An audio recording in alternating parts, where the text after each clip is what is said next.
Après, en vrai, on n'en sait rien. Mm.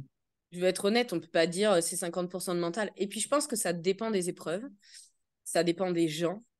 Par exemple, c'est sûr que quand on prend une finale de Jeux Olympiques où tout le monde a à peu près le même niveau d'entraînement, les mêmes compétences intrinsèques physiologiques, même si c'est pas les mêmes pour tout le monde, euh, et que du coup, là, on est au top du top de la forme, ben, c'est sûr qu'il y a un moment, cette part de mental, elle va être vraiment importante parce que c'est peut-être là que ça va être décisif.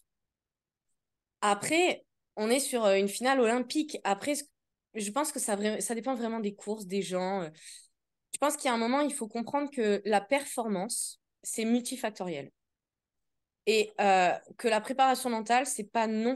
Alors, je, je prêche pour ma paroisse. La préparation mentale, c'est génial. Il faut y aller. C'est un super travail. Au-delà d'être un travail de performance, c'est un super travail de rencontre avec soi-même. Je pense que c'est génial.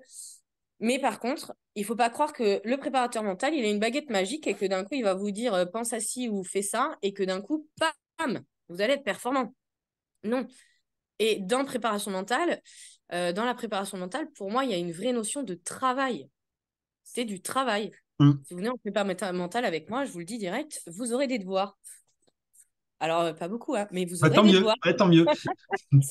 Parce qu'à mon sens, c'est vraiment. Mais c'est pour ça aussi que c'est une démarche très personnelle et il faut s'y engager pleinement. Après, ça n'engage à rien de tester et de venir faire quelques séances, de prendre ce qu'on a à prendre. Et ça, c'est complètement OK. Mm. Il y a aucun souci sur ça. Il y a pas de. Chacun, il trouve ce qu'il a envie d'y trouver et le gère comme il a envie.